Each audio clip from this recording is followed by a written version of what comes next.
It's a tale of two cities as Alex Zietlow comes to you recording live from Charlotte, while Mike Kaye comes to you recording live from Frisco, Texas. This is your favorite Panthers podcast, or if you're in the comments section, it's probably in the top three. Welcome to the Ross Blue podcast. I'm your host, the previously mentioned Mike Kaye, and I'm joined by Alex Zietlow, who is in our home studio back in Charlotte at the Charlotte Observer headquarters. Alex, how are you doing today? I'm doing great. I'm glad that we're starting 2025 addressing the comments section, which is something we're not supposed to do, Mike, but I'm glad we're here. Those people are people too. Anyway. It's true. So I only stumbled upon it when I was trying to download the show before I took off on my flight to Frisco, and I zoomed in accidentally. I had no idea. I mean, there were comments from like November or October, and I just thought it was really funny. One of the comments was like, "These guys know football, but they're annoying and they're not very clever," which I then immediately went, "Dad?" Just kidding. He's very supportive. Anyway, if you do not like our senses of humor, this podcast probably isn't for you. But if you like football, it definitely is. And I got to watch some football in late January as somebody who covers the Panthers. Only it was not the Panthers who were practicing. It was the fellas at the East-West Shrine game. And just to give you a background, the East-West Shrine game is celebrating its 100th game. It's the oldest all-star game in the country. Typically, you would have the much publicized Reese Senior Bowl and the East-West Shrine game. Those are the two big college all-star games. There are a couple of other ones that are actually really good for prospects as well, especially late round guys. This is more of where the late first round, mid-day two guys come. There's also a lot of late round picks. Senior Bowl, they've got a lot of great talent there, a lot of first and second round picks as well. But the Shrine Game is really trying to stay competitive with the Senior Bowl, and they brought in Shadur Sanders, who's expected to be a top 5 pick, so that brought in a lot of media.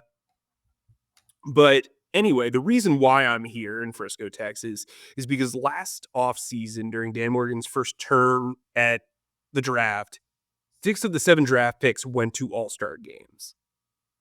They also signed a bunch of undrafted free agents from all-star games. So clearly the Panthers value all-star games. And, we wanted to be at one. I typically have gone to the Reese Senior Bowl the last few years or have broken my arm. It's been one of the two. And so I figured we'd give the Shrine a try. It used to be featured in St. Petersburg for years, and I used to do that a lot in my early career as a draft writer and then as a Jaguars beat reporter. Senior Bowl, I think I've done both 4 or 5 times, but the Shrine Bowl access has been terrific, and there have been a lot of standouts. We'll get to that a little bit later, but one of the big things that happened at the Shrine is the Panthers sent roughly 15 people from their front office suite to the Shrine Bowl to interview prospects, because you're interviewing a bunch of guys in round table. You get 15 minutes with guys. There's a lot of guys to interview. Everybody from Dan Morgan to Jared Kirksey, to Cole Spencer, to Eric Eager. There were a bunch of guys here to evaluate talent. And I thought what was interesting was from the analytics department to the college scouting department to the upper echelon of the organization, they were invested in this all-star game. They then went to the Senior Bowl. Some guys and girls have stayed behind from the scouting department, which has been interesting as well, and they'll stay around for the game supposedly. But I got to talk to Dan Morgan for a few minutes. We talked about his draft strategy and all that stuff. I put out a story on charlotteobserver.com. Alex, what was your biggest takeaway from what Dan had to say? I think the coolest thing that he had to say was that he's down to use the phrase. Was this a phrase that you said or that he said, the phrase double dip?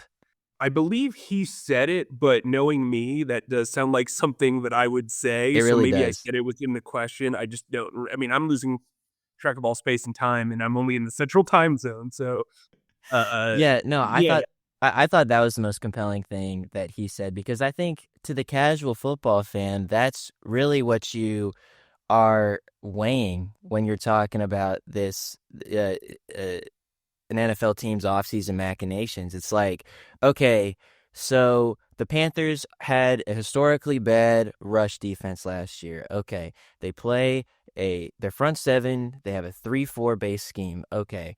So how do you go about balancing the need for linebacker, for inside linebacker, for edge rusher, and for an interior defensive lineman? All these questions that I think are quite natural. And Dan Morgan is kind of in his phrasing, in his own way, he said, we need ballers who can fill out that front seven, and we're not afraid to go after them in the free agent market and in the draft. So in your reporting, essentially what you said was, if we find a compelling guy on the interior defensive line in free agency, and somehow a compelling defensive lineman in the draft kind of like falls to them, maybe a Mason Graham out of Michigan, or a Kenneth Grant out of Michigan, or a Tyreek Williams out of Ohio State, or whatever, like, we're not afraid to take them too if that's like the best fit for them.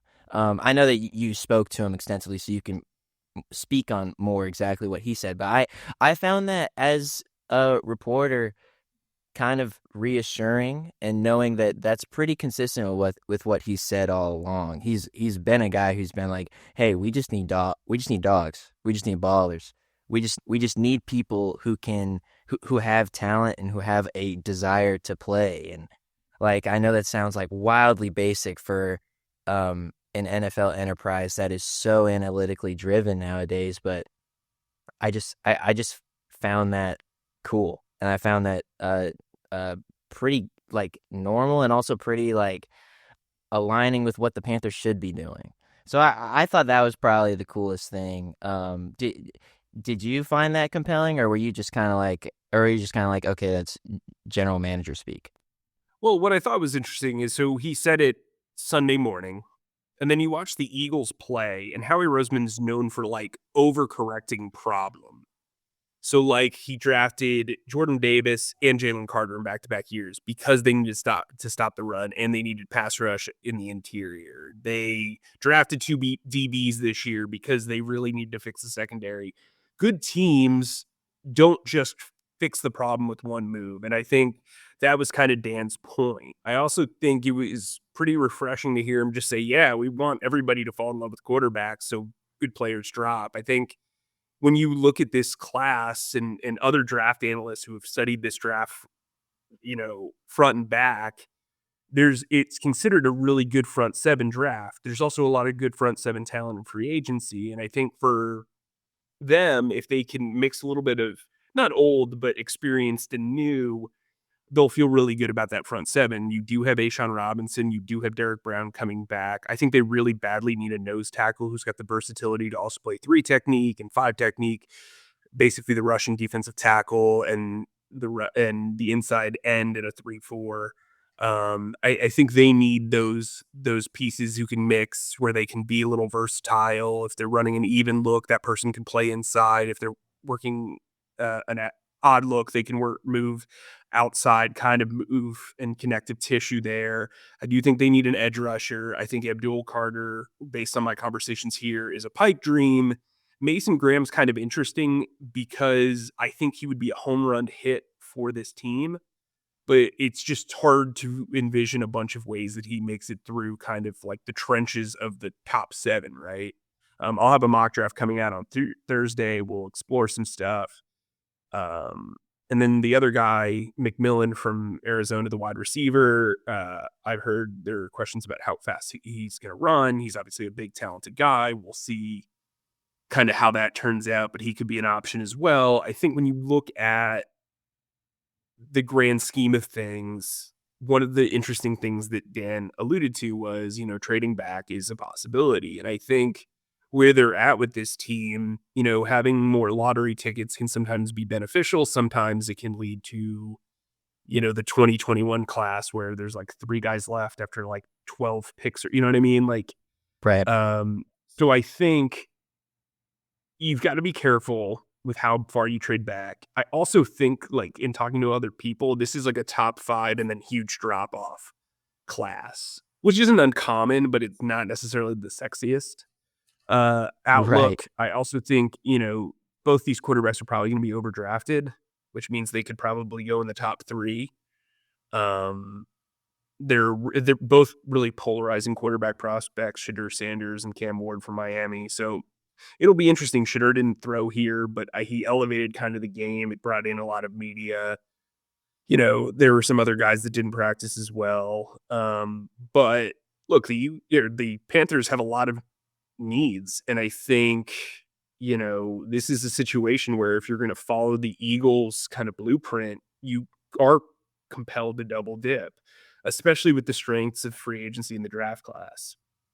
And so that kind of gets into the biggest offseason need mode, right? Like what this team's biggest need is. And I think it's very easy to poke holes in this roster. So in your opinion, what is the biggest need for this team? Well, I think this is a continuation of the conversation that we're having. Just so Alex Zietlow is on the record, I think the Panthers would be wise to just get the best talent available on the defensive side of the football. Like, whether it's a front seven guy, whether it's a really compelling cornerback, perhaps don't draft a safety, but those guys aren't really premium. That's not a really premium position in NFL drafts anyway. But the reason why I say that is because, and Mike, you can feel free to push back on this, but I personally think it's a fool's errand to try to extrapolate someone's college ability and make a judgment of, oh, he won't work in this professional scheme versus, oh, he will work in this pro scheme. I don't think it's fair to the college player because it's still, like, in college, you're still very much developing. You're still very much learning the dimensions of your body, the dimensions of your talent. I also think it's kind of narrow-minded as an NFL talent evaluator because, like, if you're investing in a draft pick and they're going to be on your squad for 4 years, 3 or 4 years, like, schemes change. Defensive coordinators move around. Like the player turnover in the NFL is a real thing, but so is the coaching turnover in the NFL thing. So, or in the NFL as well. So, like, I just want to be on record and saying getting the best talent on the defensive side of the ball is most important.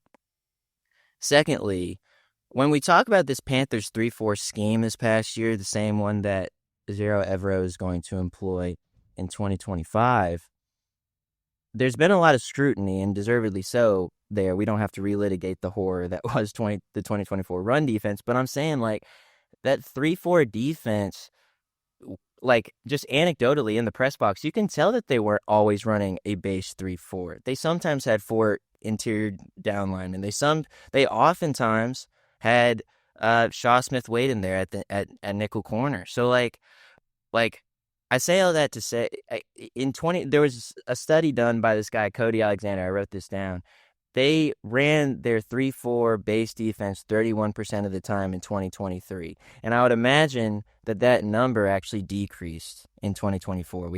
He hasn't done the same study that he did in 2023 yet, but I imagine that decreased. So all of that is to say that it just puts a premium on getting good guys, on getting talented ballers, and not stressing so much the scheme that I think a lot of people are kind of like doing, or perhaps they're trying their best to resist doing that, but they're still kind of doing that. On top, but still, like, all that aside, I think if there is one big offseason need, it's what I was talking about earlier. It's the interior defensive line. You got Derek Brown, who is a master, as he proved in 2023, of, like, moving the pockets, directing the ball where he wants to go, absorbing double teams. You got A'Shawn Robinson, who is quite good at a similar thing. He had a standout year last year. But, like, who else is there? Jaden Cromity's coming along, and has, at least according to my eyes, has shown signs of development at the end of the season. Shai Tuttle struggled at the end of the year. You really need another guy who can help control the line of scrimmage and help, at least at the beginning, at the point of attack, like, stop the bleeding of this run defense. And that's my opinion. I know that like, other people have different opinions on how you can best, like, quell the issues that this porous defense had, but that's where I think.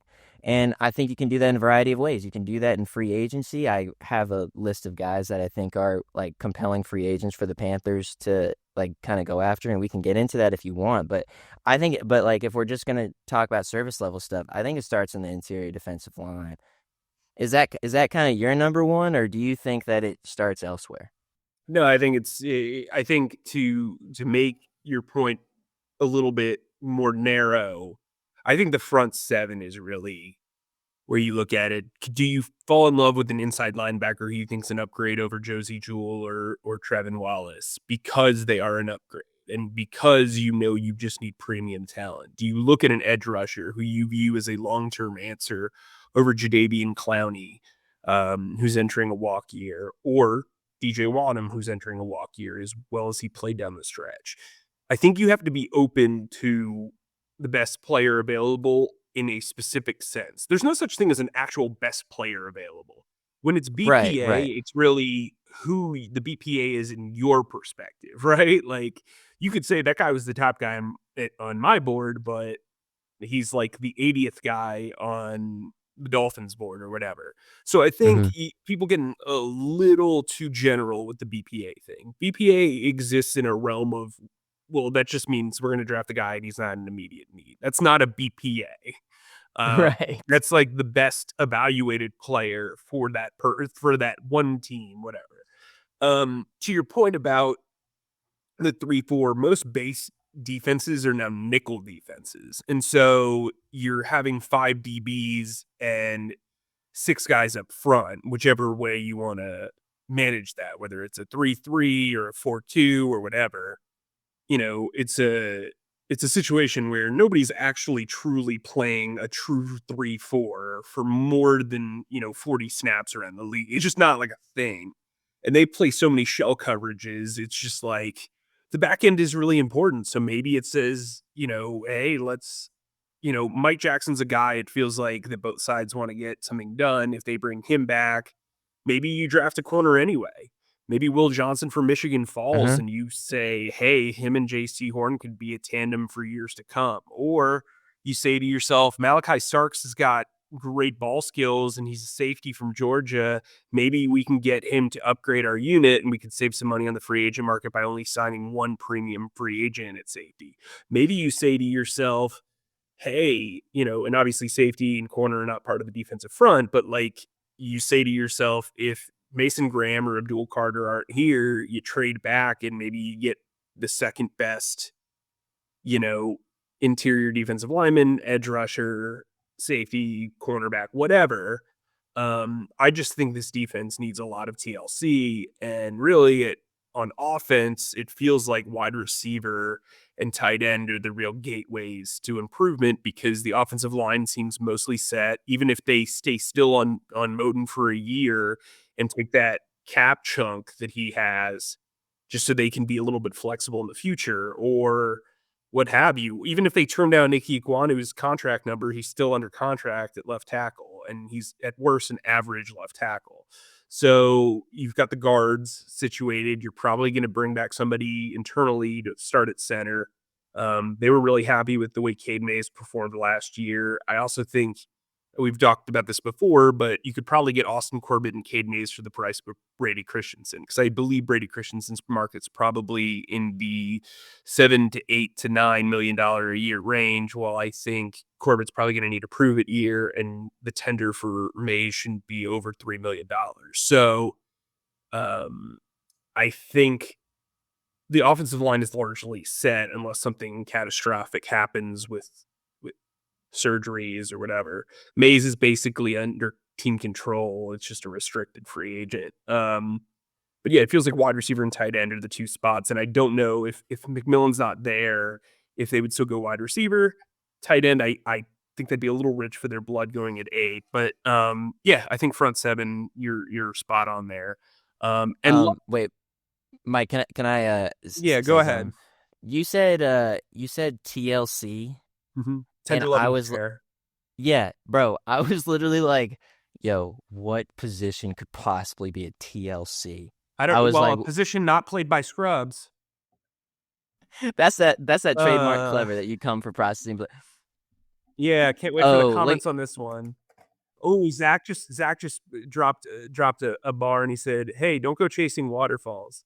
Man, I love this podcast. I'm sorry, haters gonna hate. Anyway, you know what I was a big guy with is I like to scout and I like to kind of watch yeah, players. I man. mean, I'm no expert, I'm just hurt. But I think that reference only Alex probably understood that. Um Jeez Louise. let's get back on track, Alex.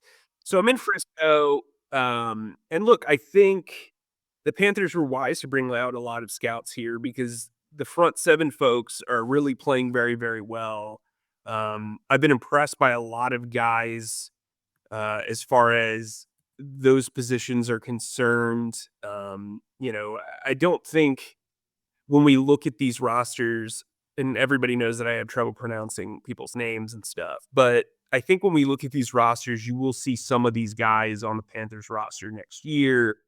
Um, I mean, I came and was really fascinated by some of the South Carolina guys like Tonka Hemingway and Rocket Sanders and Joshua Simon um, among the group, but really the guys from other schools have stood out, you know, as well. I was really hoping to see Q Robinson from Alabama, Mm. but unfortunately, he's not playing in the game. He strikes me as a guy who fits in with that Dan Morgan coming from a winning culture, coming from a production standpoint, sort of thing. You're going to see a lot of rotational pass rushers come out of this game if you watch the game on Thursday. And I think, you know, there's a lot of talent on defense, not so much on offense. If I had to really like come away with like a general point here, there have been some quarterbacks who've made some plays, wide receivers kind of, LeJonte Wester from Colorado has really impressed me. Ricky White from UNLV has impressed me. Nick Nash from San Jose State. Those are like the wide receivers who've stood out, but those guys are going to be day 3 guys most likely. I've been really impressed by kicker Andres Borregales, who's been coached up by Panthers assistant coach Darren Bates, who's done an awesome job. He's gotten a lot of praise for his energy in practice from scouts, from coaches, and players as well, actually. And so I've been kind of watching the special teams group just because as we've talked about several times, all 3 specialists are set to become free agents. I've reported this a few times, but the expectation is that Eddie Pinheiro is probably headed elsewhere. After an up and down season, I expect them to bring in a young kicker, probably a cheap veteran as well to compete. I think JJ Jansen and Johnny Hecker both make sense on 1-year deals. We'll have to see how that plays out.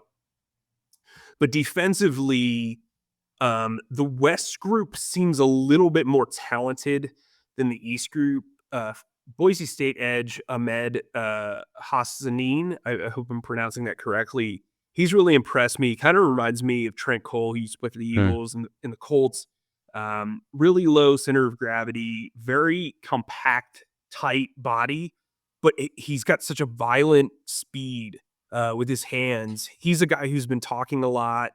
He's been coaching up his teammates. He's been offering insight. And he's just winning in every way. He's winning with swim moves. He's winning with spin moves. He's been able to slice through double teams and individual drills. Really impressive undersized rotational pass rusher. Tyler Beatty from BYU is another edge that I think has played very well. But really the story, in my opinion, of the West team with Shedeur Sanders not playing is their interior defensive line. Mm. Okay, I'm going to give you some names. Eric Gregory from Arkansas, CJ West from Indiana, Tommy Aking Besute from Maryland, all have stood out. They have all played very, very well. They're showing a combination of run stopping and pass rushing. I think all 3 of those guys can play nose tackle or defensive end in this 3-4 front. I also think they can play inside in 4-3s. There's talent there. And then another guy who stood out, and I've actually gotten asked about him a lot, is Iowa tight end Luke Lachey. He's caught the ball cleanly. He had a touchdown catch today. We're recording this on Monday. I think he's been pretty impressive. The Panthers probably aren't looking for O-line help here for the most part, but I thought Bryn Crenshaw-Dixon was really the standout for Florida, played left tackle. If the Panthers decided, hey, Moton's not going to work out or Icky's not going to work out, I think he makes sense as a guy to add to the crew. He's probably going on day 2. Um, I know I'm kind of just like listing names here, but there have actually been a lot of standouts that I've really been impressed by. Um, and I think they will add from this group. I think that the quarterbacks that have interested me are Kyle McCord, who I think will go way before the Panthers even think about selecting a quarterback.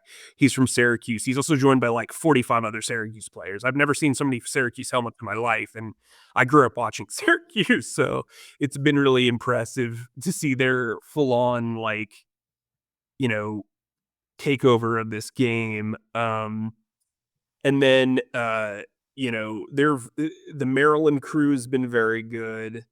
Um, Ja'Cory Brooks, a wide receiver from Louisville who played at Alabama with Bryce Young, said that his favorite moment was the Iron Bowl catch. He's the one that tied the game. Bryce threw him a touchdown to tie the game in the Iron Bowl in 2021. But he spent last season at Louisville. He's a guy who could be a late round option. Hey, Mike. And then Rondé Gadsden, a tight end from Syracuse, is another guy I like. I'm just curious because I've never been to a Shrine Bowl game, and I imagine a lot of people who are listening and who have been following you on Twitter and have been watching you go to all these practices and literally like stand on the field while these guys are playing. Like, what do you look for? What are you looking at when you're watching, say, I don't know, an offense run through team drills? Like, are you zeroing in on one player that has caught your attention that you've like done research on? Are you watching the ball and seeing like kind of just trying to take in the general action? What are you doing? Well, I think it's kind of comparable to a training camp practice. You're trying to see who sticks out. And unfortunately, beat writing is like a different practice than draft writing, right? Like draft writing, you're watching tape all year. We're busy. We're focusing on the team that we cover and all that stuff. And I haven't done a ton of tape, especially on these guys. So just kind of who catches my eye from an athletic standpoint, from a technique standpoint, who are the coaches kind of focused in on, who are they praising? Speaking to scouts, speaking to coaches and attendants, speaking to it's mostly scouts here, but like speaking to people around the league and kind of getting an idea for like, hey, where do you think this guy goes? What do you think, where's his fit? Stuff like that. And so, you see a bunch of familiar faces on the road if you've been doing pro day tours or senior bowls or shrine bowls for the last decade, which I have. And getting feedback is really important because while we have some insight as people that cover football, it's always good to go to the experts and get some perspective, especially when you're going to go down, you're going to sit and watch some film afterwards because you want to make sure that their performance at this All-Star game matches what goes on film and what happens at the combine. Like, for instance, like if a guy, like a famous example is like Cooper Kupp showed up at the Senior Bowl, his draft year, and had a considerable buzz coming out of Eastern Washington. He was like the small school guy that everybody loved. And then he went out and he kind of performed and he was like, fine, like whatever. And then he gets drafted in the 3rd round, which kind of confirmed the league's outlook on him as being kind of like an average prospect. And he goes out and he has an incredible career. So it's interesting to see the dichotomy of that. Conversely, OJ Howard, and that I believe it was the same Senior Bowl, just like absolutely just like dwarfed everybody there. He was the most talented guy on the field, and then he quickly, fell out of favor with the league. So, it's interesting to see kind of how these guys do and watching their film and watching how they perform and getting feedback and information from other teams. I mean, I think for me, it was the opportunity to speak to people from around the league. It was my opportunity to kind of get a glimpse of what some of these players are about and kind of say, hey, look, this is the research that I have from my eyes and my notes. Now I can go and watch film when I actually have free time now that the team's not going through a coaching search or a GM search. And so I can share it with you guys. Yeah. No, yeah, that's fascinating. Do you want to move on to the next segment? Sure. So let's talk about what's kind of going on as far as the coaching search is concerned, because not everything is staying static. So I believe since our last show, the Panthers have moved on from from safeties coach Burt Watts, Uh-huh. outside linebackers coach Tem Lakabu, defensive assistant Bobby Maffei, and passing game coordinator Nate Carroll. I don't know if they're going to fill that passing game coordinator position. I don't know if they're going to add another quality control coach. They already have a pretty big coaching staff to begin with.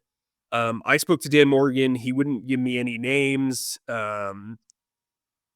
Wanted to, allow Dave Canales to operate on his own, which I respect. And he basically said that they're in the middle of making these decisions.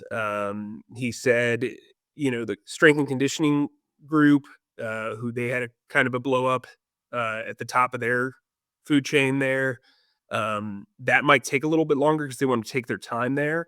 But from the standpoint of the defense, it feels like those positions are going to be filled well before the combine, which is great because then those guys can study the talent at the combine and have an idea of what they need going into Indianapolis, which is the big moment for the scouting process. So I would expect those to come soon, maybe in the next week or so. And I think they'll rebuild and retool that staff and kind of build it in more of Dave's image than maybe Evero's image. And so that was like the update I got. He kind of kept it close to the vest, which I don't blame him. I mean, if you're negotiating with coaches, like I get it. But you have to ask about it. So, Right.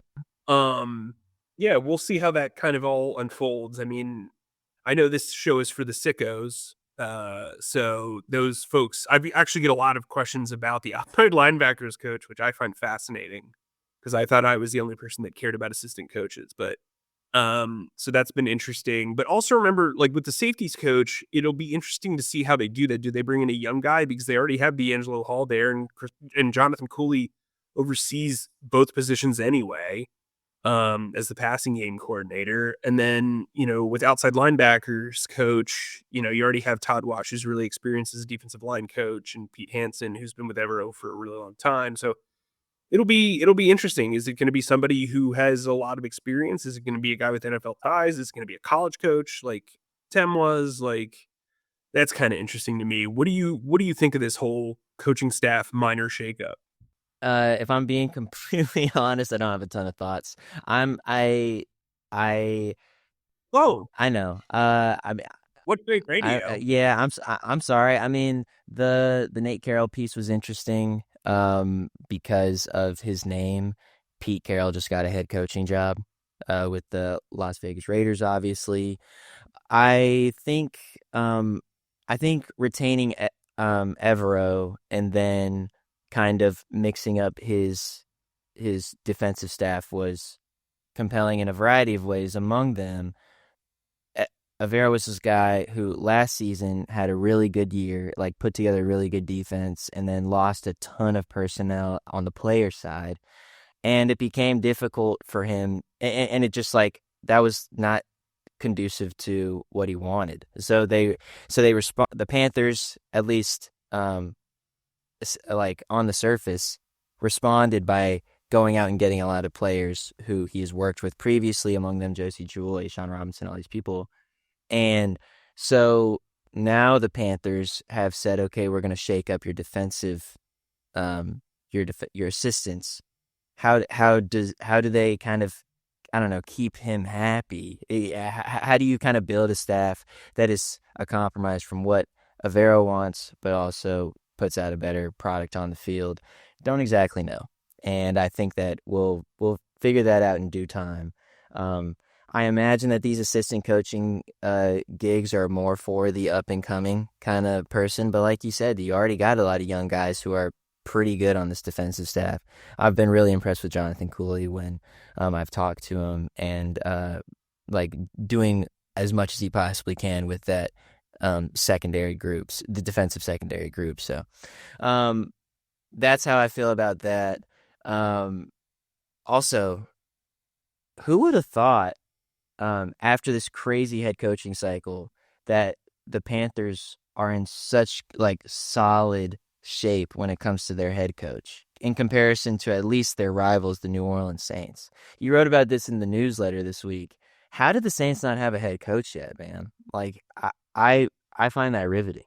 I mean, look, I think there's only 32 of these jobs, but that job feels like number 32 of 32, and they're facing an uphill battle. They're kind of in QB limbo with Derek Carr, who is making a ton of money. They have over 50 million in salary cap debt, the worst in the league. They've been kicking the can down the street. Oh, and by the way, the guy who's architectured or been the architect for those woes is still there. So it's like, yikes. I don't know that it's the most compelling place. Like, I think it's probably better for a retread, which is what their previous head coach was in Dennis Allen. Like, if this is your one shot at the apple and you feel like you can, if you want to bet on yourself, go for it.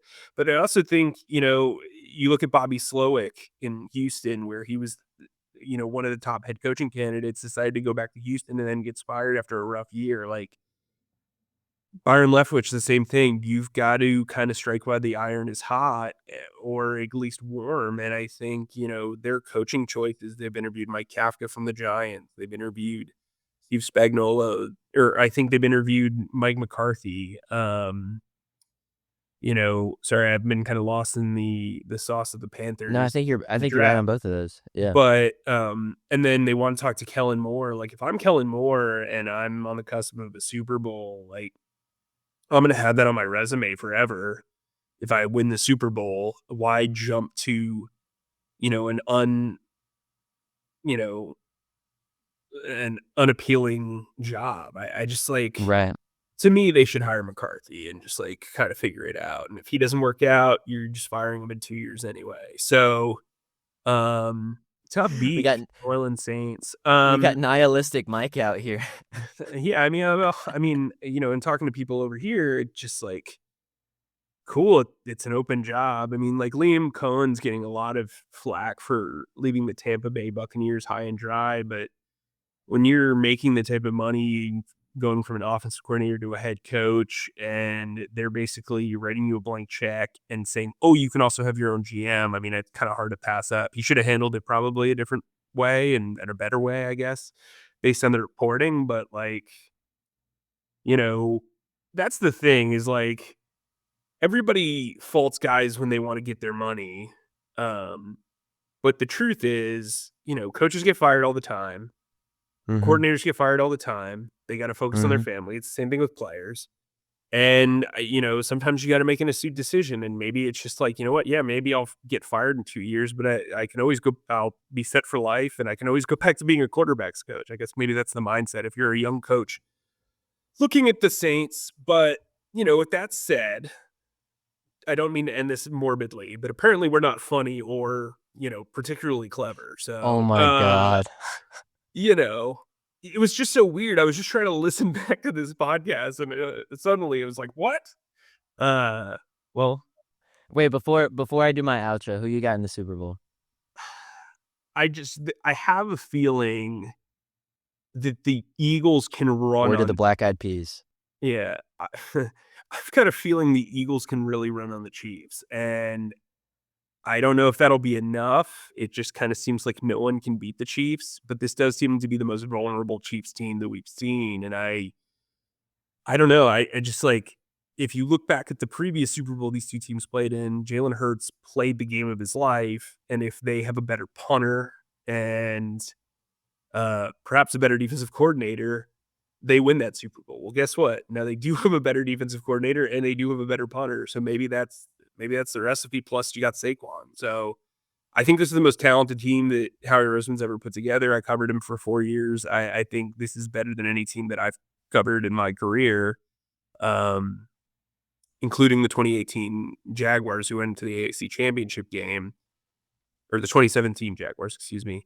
So, I kind of lean towards the Eagles just because I think defense and the running game can be a deadly factor, especially when you're trying to keep Patrick Mahomes off the field. How about you? Who you got? I agree. I mean, I agree with everything you're saying. The only issue is like, Patrick Mahomes. well, just that offense, man. Like they answer when they need to, and the defense is really solid. The defense made a huge fourth down stand against the Bills against one of the best runners in one of the best quarterback runners in the league, in Josh Allen. It's not the same thing as the tush push or the brotherly shove or whatever. I know that. And so if you want to equate the Eagles and the Bills, and you say, okay, the Eagles do get that first down, how does that change the complexion of the game? Like, I understand that. I think the Eagles are like more talented, but I see a three-peat, dog. I just do. I mean, it's Patrick. You mean it's Patrick Mahomes? It's hard to rooting. I mean, it's hard to bet against him. Really. I mean, the Bills can't beat him. What makes you think the Eagles can? Right? Like, it's like one of those things. Like, so it'll be interesting. I mean, the Eagles are gonna. This is gonna be teams that beat the Chiefs get up by 10 to Right. 13 points. You cannot play a one possession game with the Chiefs. It's just like that. I mean, if it's a one possession game going into the fourth quarter, the Chiefs will win. It's just kind of how it is. So they've got to hope that the Eagles have to hope that they have a similar performance as to what they did against Washington. I don't think they will, but I do give them a fighting chance. I don't know. If you said 1.5 points, it wouldn't shock me if this thing came down to 1 point, honestly. Yeah. Well, the line is 1.5 points. I'm pretty sure I saw that. So it is. But yeah, send us home. That'll be fun. Alex. All right. Thanks as always for listening to our pontifications on all things Panthers with Mike Kaye and myself, and our wonderful producer/comedian, Zach Dennis. Please subscribe and follow us on Spotify, Apple Podcasts, or wherever you get your podcasts by searching Processing Blue. And if you watch us on YouTube, please subscribe to our YouTube channel and click on the bell icon to get notified whenever new episodes drop. And finally, please be sure to stick to CharlotteObserver.com for all your Panthers needs. Mike from Frisco, stay humble, stay creative, and keep processing. I'll do my best. That's a wrap, Zach.